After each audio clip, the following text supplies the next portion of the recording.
하나님의 말씀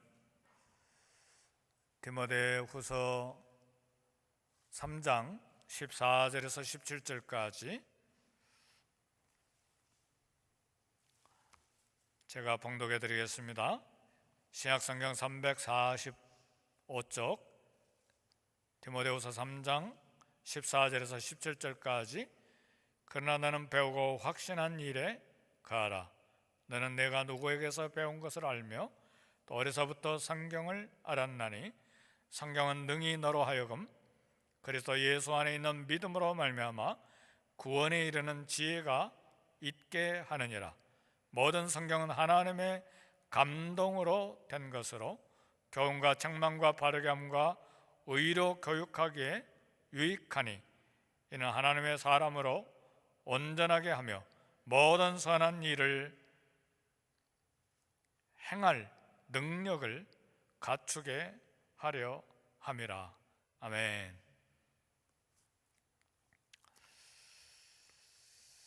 여러분의 가정과 영혼에 하나님이 주시는 은혜와 평안이 있기를 주의 이름으로 축복합니다. 우리가 아는 대로 구약 성경은 유대 나라 말, 이스라엘 나라 말 히브리어로 기록이 되어 있습니다.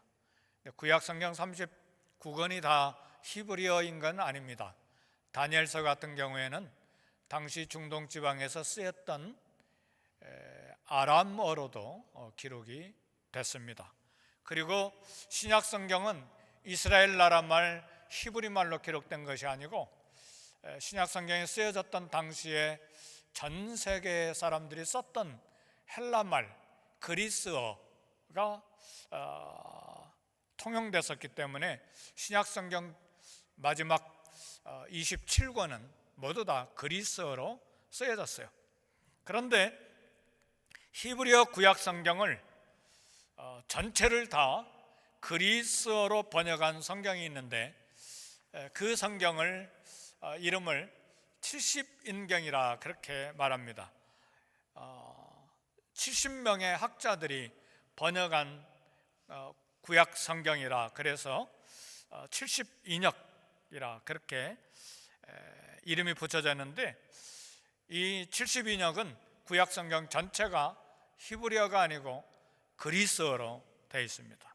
그래서 그리스어 구약 성경 70인역이 번역된 전승으로 이야기로 내려온 그런 전승이 있는데 예수님이 오시기 전 약 300여 년 전에 예수님이 이 땅에 오시기 전 300여 년이니까 구약 성경 말라기서가 기록이 끝난 지 100여 년이 지난 그러니까 BC 300여 년 전에 그리스 제국 대왕이 알렉산더였는데 알렉산더가 30대 중반에 일찍 죽었어요. 그러니까 거대한 그리스 제국을 그리스 장군들 4명이 이렇게 나눠서 왕이 돼서 통치했는데 그 중에 프톨레미 장군이 이집트 지역의 왕이 돼서 이제 그렇게 왕이 되었는데 그의 아들 프톨레미 2세 왕이 책을 좋아했어요. 세상에 알려진 모든 귀중한 책을 자기 도서관에다 다 모아놓기를 원했습니다. 왕 프톨레미가 그 책임자인 대신에게 물었습니다. 훌륭한 책, 모든 책을 다 모았는가? 그러니까 신하가 대답하기를 아닙니다, 폐하. 가장 중요한 책을 구하지 못했는데 그것은 유대 나라의 성경인 구약이란 책입니다. 그 책은 히브리어로 쓰여져 있어서 읽을 수가 없습니다. 그러니까 이 말을 들은 프톨레미 왕이 이스라엘 제사장인 엘라살에게 편지를 보냈습니다. 구약이라는 책 그리고 그 책을 그리스어로 번역할 학자들을 이집트로 보내달라고 하는 정중한 편지를 보냈어요.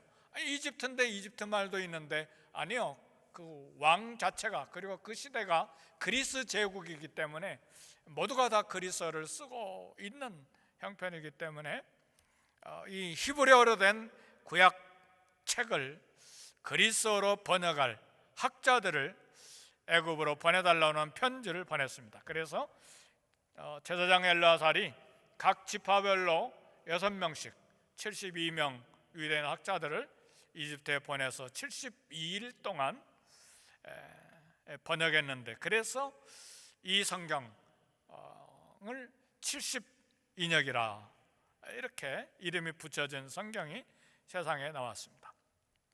근데 구약 성경을 그리스어로 번역한 작업이 끝났을 때에 프톨레미 2세 왕이 귀족들, 철학자들, 왕자들, 종교 성직자들을 다 초청해서 큰 잔치를 베풀었는데, 초청받은 모든 사람들이 한결같이 이 번역된 성경이 너무나 훌륭하다고 평가를 했습니다. 그래서 프톨레미 2세 이집트 왕이 너무 기뻐서 근위대장을 불러서 이렇게 물었습니다. 우리 왕국에 유대인 노예들이 얼마나 있는가? 그들이 모두 다 몇 명인가? 그렇게 물어봤습니다.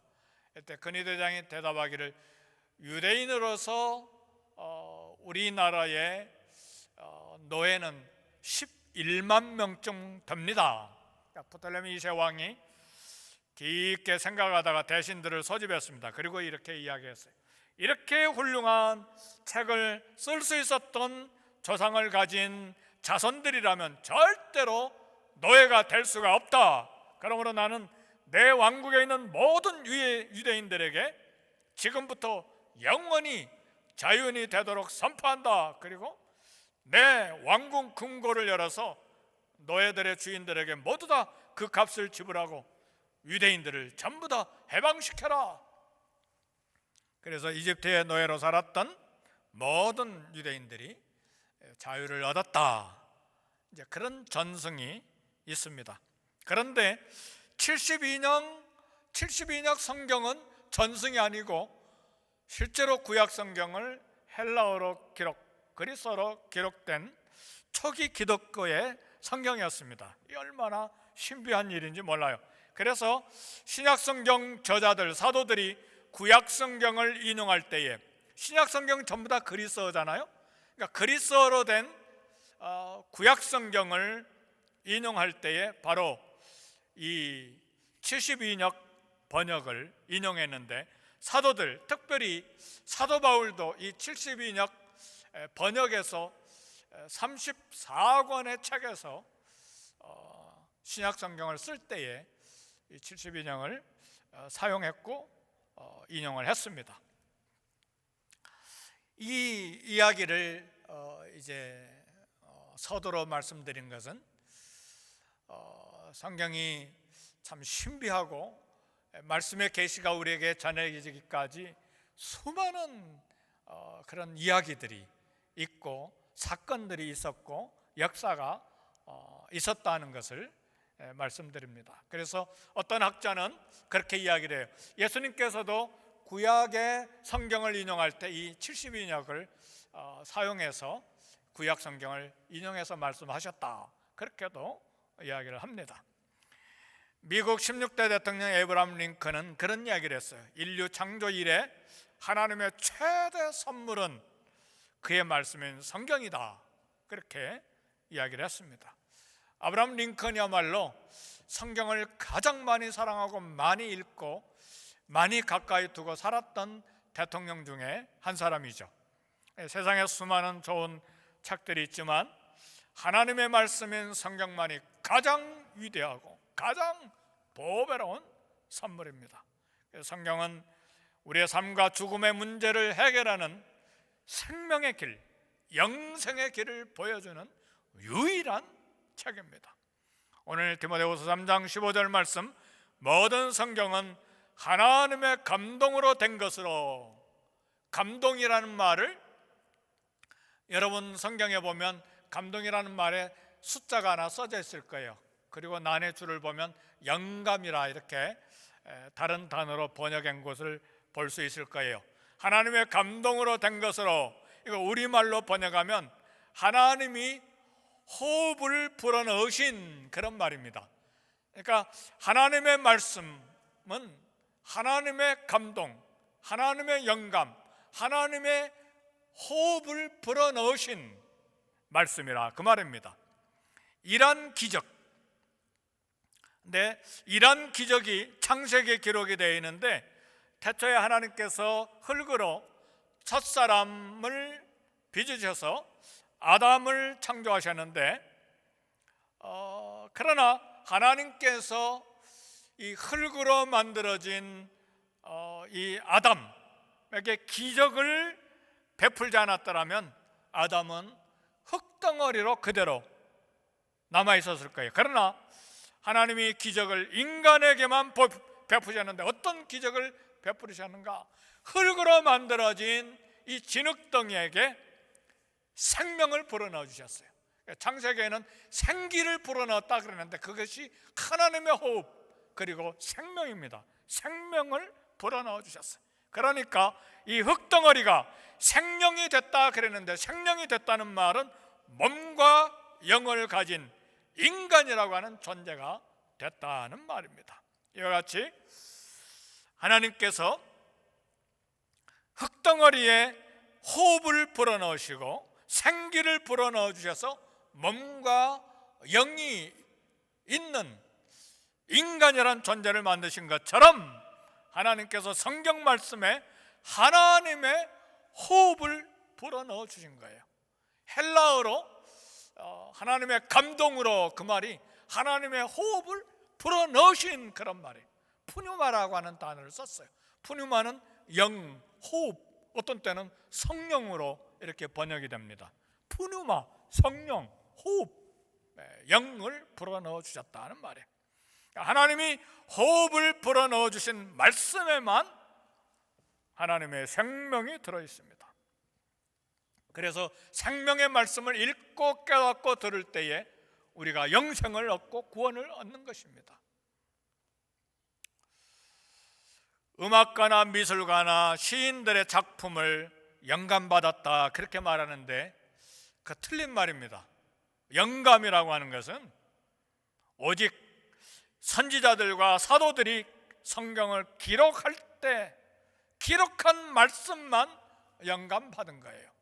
그래서 음악가가 음악을 작곡하고 미술가가 그림을 그리고 시인들이 시를 만들 때 영감이라는 단어를 쓰는 것이 아니고 인사이트라는 말을 쓰는 게 좋아요.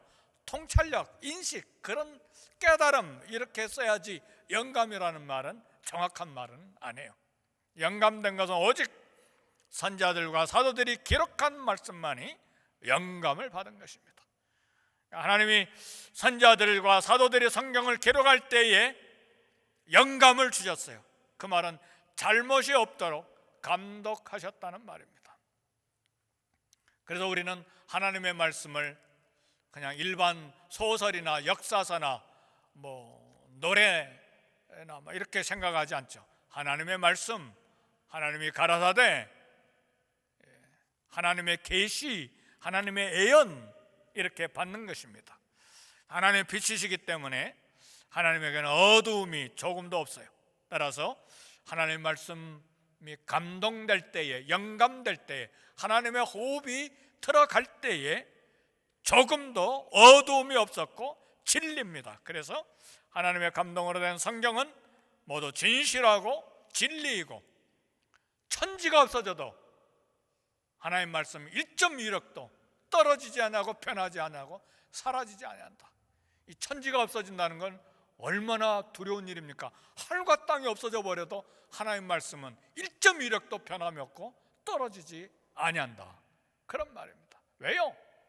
하나님의 말씀은 하나님의 인격이고 하나님의 호흡이고 그리고 하나님의 계시의 말씀이기 때문에 그렇습니다. 사람의 생명은 반드시 끝이 있고 죽음은 인간에게 반드시 찾아옵니다. 히브리서 기자는 히브리서 9장 27절에 한 번 죽는 것은 사람에게 정하신 것이요 그랬어요. 그래서 우리가 죽지 아니하려고 발버둥 쳐도 반드시 죽게 돼 있어요. 요즘 팬데믹 바이러스 때문에 옆에서 사람들이 죽어가는데 너무 안타까운 분들이 많이 있어요. 생생하게 살아있는 사람들이 생명이 끝나가니까요. 3년 전에 세상을 떠난 최유준이라고 하는 가수가 하숙생이라고 하는 노래를 불렀죠. 우리 다 아는 노래죠. 그분이 공부도 많이 했어요. 서울대 법대생인데 가수가 돼서 이렇게 하숙생 노래를 불렀는데 한참 불렀죠. 우리 세대 사람들이. 인생은 나그네 길, 어디서 왔다가 어디로 가는가, 구름이 흘러가듯 떠돌아가는 길에 구름이 흘러가듯 정처 없이 흘러서 간다. 그리고 자기도 3년 전에 세상을 떠났어요. 구름처럼 갔어요. 뭐 정일랑 두지 말라 뭐 그런 노래 했죠. 이처럼 인간은 생명의 끝인 이 죽음의 문제를 두려움으로 고민했어요. 수많은 철학자들, 현인들, 사상가들이 죽음의 문제를 놓고 평생 동안 싸웠는데 모든 철학자, 지혜자들도 죽음의 세계로 영원히 사라지고 말았어요. 뭐 소크라테스, 아리스토텔레스, 어떤 유명한 철학자입니까? 다 인생을 논하고 인생이 무엇인지 연구했지만 천재와 같이 뭐 위대한 학자들이었지만 다 세상 참 떠났죠. 석가모니도 죽음 문제 해결하기 위해서 왕자리를 버리고 평생 고행하면서 인생이 무엇인지 뭐 생각했지만 숙제 남기고 석가모니도 죽고 떠났어요, 세상을. 그러나 하나님의 말씀 성경은 삶과 죽음에 대한 정확한 해답을 제시합니다. 그래서 오늘 본문 디모데후서 3장 15절에 성경은 능히 너로 하여금 그리스도 예수 안에 있는 믿음으로 말미암아 구원에 이르는 지혜가 있게 하느니라 선포했어요. 영원한 생명, 구원에 이르는 지혜가 있게 하느니라. 어디 안에서? 그리스도 예수 안에 있는 믿음으로 말미암아. 오직 예수 그리스도만이 죽은 후부터 다시 살아나서 우리 구원의 문제, 영생의 문제, 죽음의 문제를 해결하셨습니다. 예수님만이 죽음을 이기시고 썩지 아니하는 새 생명을 가지고 오셨습니다. 오직 예수님 믿을 때만 영원한 생명인 구원을 얻습니다. 그래서 이 팬데믹 기간에도 어떤 우리 집사님 한 분이 그래요. 목사님, 왜 사람들이 이렇게 무서워하는지 모르겠어요. 이만큼 살다가 때가 돼서 뭐 바이러스를 통해서는 뭘 통해서든지 하나님 부르시면 가면 되지, 왜 이렇게 무서워하는지 모르겠어요. 우리 집사님 중에 그런 분이 있어요. 집사님 말씀이 맞습니다. 예수님 믿으면서도 왜 미래가 두려우니까, 구원에 대한 확신이 없으니까 그렇잖아요. 새 생명에 대한 구원에 대한 확신이 있다면 물론 잠시 두려워할 수도 있고 잠시 고통할 수도 있지만 우리에게 영생이 있는데 뭐가 두렵냐 그 말이죠. 잠깐 눈을 감았다가 뜨면 주님의 집에서 눈을 뜨게 되는 것인데, 뭐 때문에 이런 구원에 놀라운 확신을 갖습니까? 성경은 능히 너로 하여금 그리스도 예수 안에 있는 믿음으로 말미암아 구원에 이르는 지혜가 있게 한다. 생명에 이르는 지혜가 있게 한다. 영생을 얻게 하는 지혜가 있게 한다는 말씀이에요. 성경은 이 놀라운 하나님의 구원 계획을 밝혀주는 계시의 책입니다. 왜요? 하나님이 호흡을 불어넣으신 이 성경, 우리를 구원으로 인도하는 책이기 때문에 그렇습니다. 그런데요, 사랑하는 성도 여러분, 오늘 저와 여러분들은 다 구원받은 하나님 나라 시민권을 가진 하나님의 자녀들입니다. 아멘입니까? 그런데 사랑하는 성도 여러분, 내가 미국 시민권을 가지고 있는데, 내가 미국 시민권을 가지고 있는 거 확신해. 나는 시민권자야, 시민권자야. 평생 그거 가지고 삽니까? 이제는 그건 과거 일이에요. 이제는 앞으로 주님을 닮아가면서 어떻게 주님의 일에 대한 열정을 가지고 주님을 섬길까에 대해서 고민하고 기도하고 또 열심으로 살아야 되는데, 나는 미국 시민권자야, 나는 미국 시민권자야. 그게 밥 줍니까? 아니죠. 구원의 확신은 이미 과거의 일이에요. 우린 천국 시민이에요. 이제는 우리가 눈을 떠서 해야 될 일은 하나님이 기뻐하시는 일이에요. 예수 그리스도를 닮아가는 일입니다. 아멘입니까? 그렇죠. 그래서 우리는 내가 구원의 확신이 있나 없냐 그거 가지고 고민할 때가 아니에요. 그거 가지고 그냥 물론 기쁘고 감사하고 자랑해야죠. 그러나 하나님 우리에게 이미 구원 주신 건 과거 일이죠.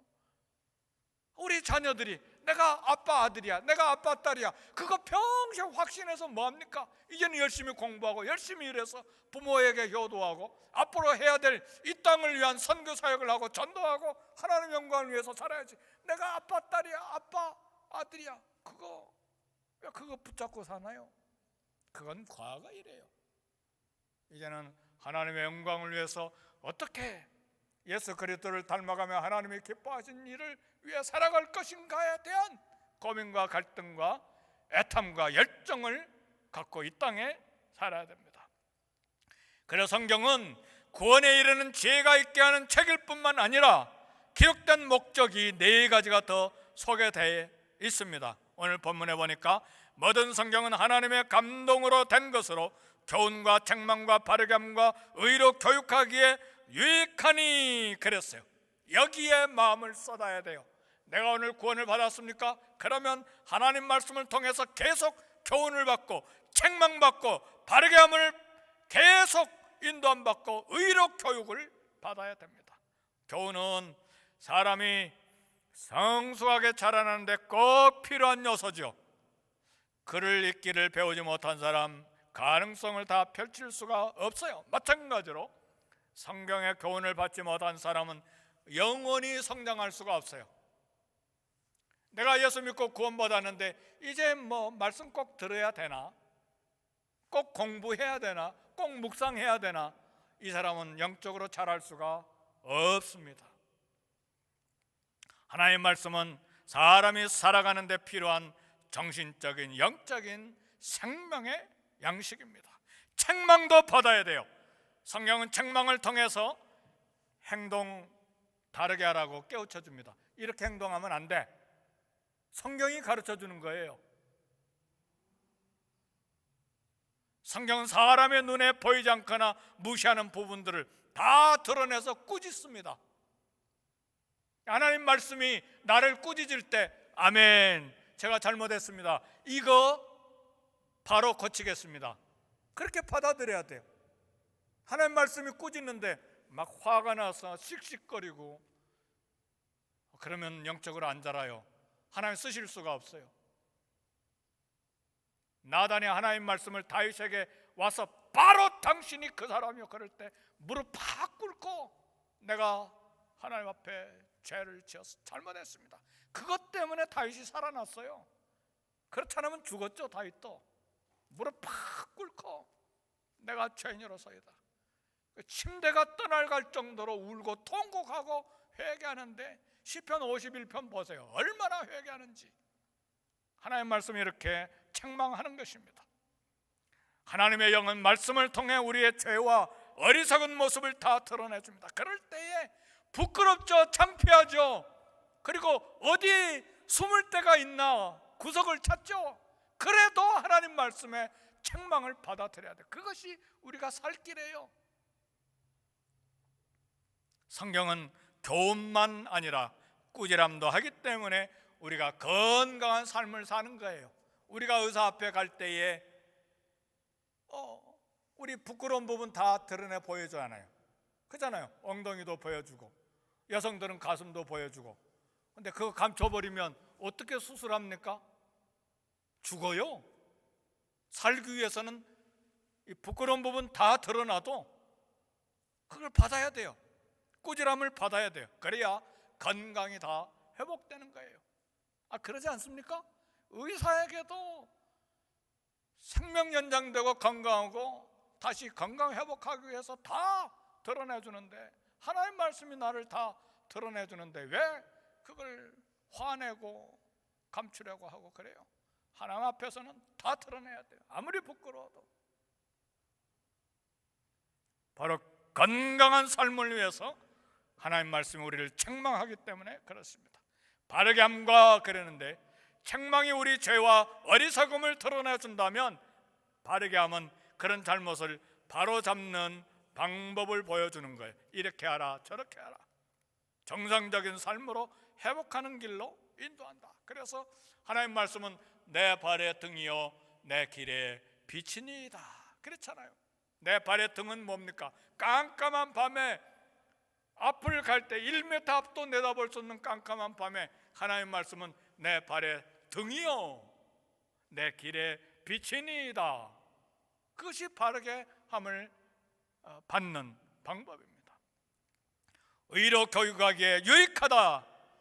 영혼을 변화시키기 위해서 의로 교육하는 것입니다. 예수님의 성품 깊숙한 것으로 끌고 들어가는 것을 말해요. 의로 교육하는 것은 아이가 어른 될 때까지 지도한다는 뜻이 들어있는데, 우리 예수님께서 흘리신 십자가 피를 믿음으로 우리가 의인이 되었는데 진짜 의인이 아니에요. 하나님의 법정에서 하나님의 의인이라고 법적인 인정을 해줬을 뿐, 우리의 혀의 언어, 우리의 마음의 생각, 우리 손과 발의 행동은 의인이 아니고 죄인들이에요. 죄가 가득해. 우리 입술의 혀 보세요. 얼마나 말이 험한지, 얼마나 남을 무시하는지, 얼마나 남을 비판하는지. 우리의 생각은 다 드러내놓으면 저를 포함해서 얼마나 부끄럽고 창피한 생각들을 많이 하는지. 그렇잖아요. 그게 의인입니까? 그래서 하나님의 말씀은 예수 그리스도의 십자가 피로 의인이 된 우리가 실제로 우리의 행동과 삶이 의로워지도록 교육한다 그 말이에요. 그러니까 하나님 말씀은요, 위로받고 내 문제가 해결되는 해결책을 찾고, 물론 그것도 필요하지만 교훈과 책망과 바르게 함과 의로 교육하기에 유익하기 때문에 왜 선데이 스쿨이 시작이 됩니까? 어렸을 때부터 계속 말씀을 가르치기 위한 것이죠. 이 팬데믹 기간에도 우리 교회 EM 청년들이 왜 줌을 가지고 어린아이들을 계속 집에다 앉혀놓고 주일마다 말씀을 가르쳐 왔습니까? 뭐 하기 위해서요? 교훈과 책망과 바르게 함과 의로 교육하기가 유익하기 때문에. 그래서 우리 손자 손녀들, 아들과 딸들, 그리고 우리까지도 계속해서 말씀으로 훈련을 받아야 되는 것이죠. 그래야 살 수가 있어요. 마지막 3장 17절 보니까 이는 하나님의 사람으로 온전하게 하며 모든 선한 일을 행할 능력을 갖추게 하려 함이라. 교육받는 것으로 끝나지 아니하고 온전하고 선한 일 행할 능력, 자격을 갖추게 하는데 말씀이 필요합니다. 하나님 우리 각자 한 사람 한 사람을 향한 구체적인 목적을 품고 계세요. 우리가 능력, 자격을 갖춰서 모든 종류의 선한 일을 할 수 있기를 원하세요. 어떻게 해요? 어떻게 선한 일을 다 할 수 있습니까? 하나님 말씀이 우리를 그렇게 만들어요.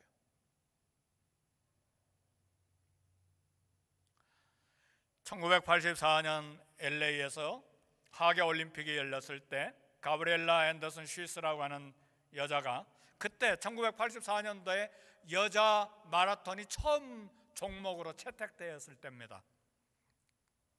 이 가브리엘라 여자 선수가 마라톤에 출전했는데 마지막 400m를 달리려고 LA 스타디움에 들어섰는데 몸이 말을 듣지 않았어요.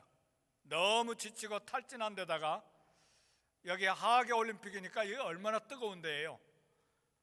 열사병 증세가 있어서 몸을 뒤틀면서 스타디움에 이제 왔는데 400m만 돌면 돼요.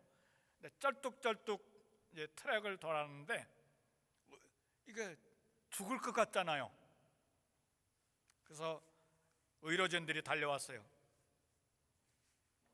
근데 이 가브리엘라 앤더슨 쉬스 마라톤 여자 선수가 손으로 거부했습니다. 왜냐하면 의료진이 이 가브리엘라 선수의 몸에 닿는 순간 선수 자격이 박탈되기 때문에. 마지막 한 바퀴 남은 거 도는데 6분이 걸렸어요. 비틀거리면서 겨우 결승선에 들어서자마자 의료진 품에 쓰러졌습니다. 이 광경을 본 수많은 사람들이, 텔레비전에서 본 수많은 사람들까지 막 모두 다 일어서서 막 환호의 박수를 보냈어요. 사랑하는 성도 여러분, 시작이야 누구나 다 잘할 수 있어요. 끝까지 잘하는 사람 많지 않아요. 42.195km 완주하려면요, 몇 달, 몇 년 전부터 거대한 훈련을 해야 돼요. 1km 달리는 게 아니에요. 마라톤은 42.195km예요. 삶을 잘 마치고 받은 직분 끝까지 잘 마치는 거 굉장히 중요합니다. 마지막 순간까지 잘 마치려면 마지막 순간까지 말씀을 붙들고 씨름해야 합니다. 우리가 모든 선한 일을 행할 능력을 말씀을 통해서 갖추기를 우리 하나님 원하십니다. 디모데는 어려서부터 성경 훈련을 받았고 바울로부터 15년 이상 훈련을 받았고, 바울은 죽기 전에 마지막 유언으로 또다시 디모데 젊은 목사에게 성경의 중요성에 대해서 또 이야기합니다. 디모데 목사님이에요. 위대한 사도 바울에게 15년 이상 성경 훈련을 받은 사람이에요. 그런데도 또 바울이 디모데에게 말합니다. 말씀을 붙들고 씨름해라. 오늘 저와 여러분 말씀을 붙들고 씨름합니까? 많은 시간 헛된 곳에서 보내는 것 중단하고 하나님 말씀 배우는데 전력해야 합니다. 읽고 듣고 묵상하고 쓰고, 그리고 깨달은 것 노트에 적고. 저는 오늘 교회에 저보다 성경을 더 많이 읽고 저보다 더 많이 기도하고 저보다 성경을 많이 아는 우리 성도님들이 많아지기를 원해요. 교회가 1000명, 2000명이 되면 담임 목사님보다 헬라 히브리어를 더 잘 아는 평신도까지 있어요. 그렇게까지는 되지 않더라도 더 많이 성경을 읽고 더 많이 기도하는 성도는 얼마든지 많을 수가 있어요. 저는 성경을 많이 읽는 게 아니에요.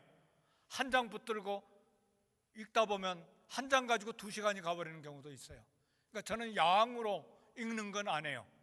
그러나 우리는 성경을 많이 읽기도 하고 깊게 묵상하기도 하고 그리고 쓰기도 하고, 그리고 깨달은 말씀 공책에다 그 느낌과 그리고 하나님 앞에 대한 기도도 쓰는 사람도 있어야 되고, 성경을 붙들어야 돼요. 그래야 끝까지 달릴 수 있어요.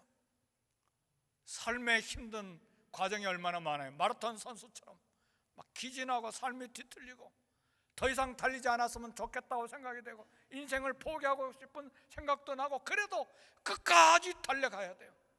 이 선수처럼. 바울은 디모데에게 바로 그것을 이야기하는 것입니다. 이 말씀, 너는 배우고 확신한 일에 거하라. 내가 어려서부터 성경을 알았다. 그리고 외조모, 그리고 내 어머니한테 배운 믿음이 있다. 성경을 읽고 묵상하고 공부하고 할 수 있다면 암송할 수 있기를 바랍니다. 그러면 이 땅 마지막까지 삶을 잘 끝맺음할 수 있을 뿐만 아니라 성경 말씀을 통해 모든 선한 일을 행할 능력이 갖춰져서 하나님 앞에 쓰임받을 수 있게 될 것입니다. 말씀을 붙들고 평생 씨름하고 가까이 함으로 우리 주님과 동행하는 저와 여러분들이 되시기를 주의 이름으로 축복합니다. 우리 말씀 생각하면서 함께 기도하겠습니다.